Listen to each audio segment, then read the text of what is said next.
Hey everyone! In today's video, we're diving into a legendary pawn-driven battle from 1834 featuring Alexander MacDonald, a brilliant chess master, against Louis de la Bourdonnais, widely regarded at the time as the strongest player in the world. MacDonald takes the white pieces, Bourdonnais commands black, and we'll be following the game entirely from MacDonald's perspective. He starts with e4, and black replies with c5, the Sicilian defense. White develops the knight to f3, black plays c6, and then comes d4, striking the center right away. Pawns are exchanged on d4, and white recaptures with the knight. Black immediately responds with e5, gaining space in the center. White trades knights on c6, and black takes back with the pawn, strengthening the center and eyeing up d5 later. White brings out the bishop to c4, keeping d5 under control. Then comes f6, attacking the e4 pawn, but white responds with g5, pinning the knight to the queen.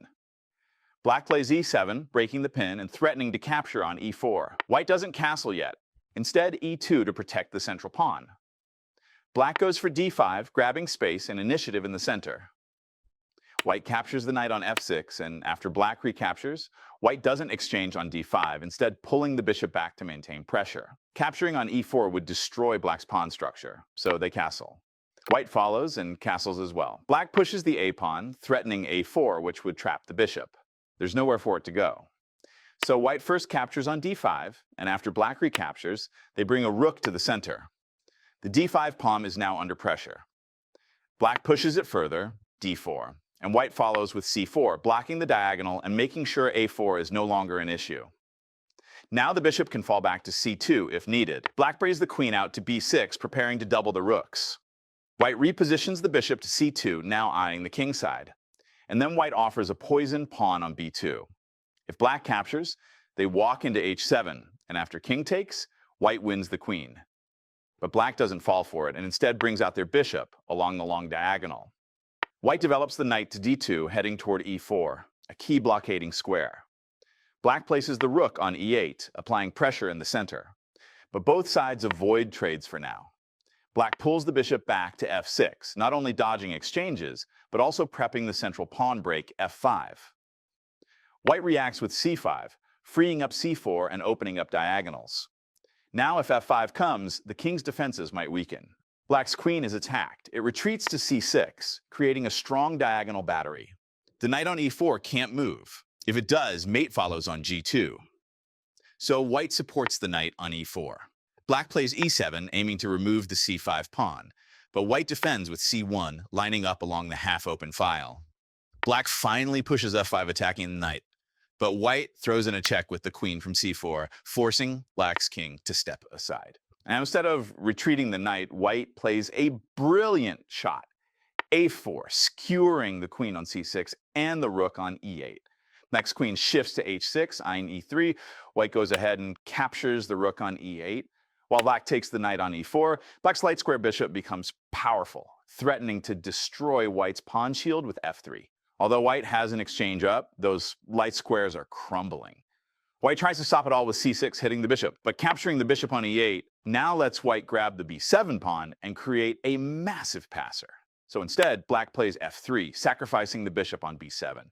White sees all of this and doesn't touch the bishop. Instead, c2 to defend the second rank. But the queen still comes to e3, forcing h1 again. Black reroutes the bishop to c8, planning to swing it over to the king side. White cuts that off with d7, offering a trade. Black ignores and pushes f2, threatening promotion. White's rook steps up to f1 to block it, but now d3 charges forward too. White plays c3, doubling up on the pawn and pinning it to the queen. But after bishop exchanges on d7 and e4, the passed d3 pawn becomes untouchable.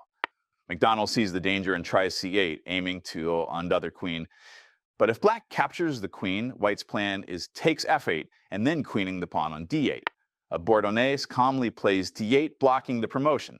The bishop is guarded by the rook, so sacrifices don't work, and if white tries c8, black can go b6 to cover. White falls back with the queen to c4, but now black sacrifices the queen with e1.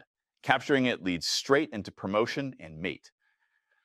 White brings the rook back to c1 to defend, but black continues with d2, reinforcing the queen on e1 and attacking the rook. White tries a trick with c5, hoping black takes on c1 and walks into takes f8 mate, but black calmly plays g8, and now the attack is shut down. White has to retreat the rook to d1 using both rooks to block the pawns, but black plays e3, bringing in the final pawn. This creates a terrifying triangle of pawns. The move e2 is coming, and it's unstoppable. Macdonald tries c3, tying the queen to d2, but it's too late. Black ends the game with a stunning queen sacrifice. Takes d1, and after takes comes e2. Now all three pawns are on the second rank, ready to promote. White has a queen and rook, but it doesn't matter. The pawn wave is unstoppable. Even if white tries to save it with g1, black simply captures the rook and promotes. Checkmate follows. All white can do now is delay mate, for example, play h4, so that after e1, the king has an escape square.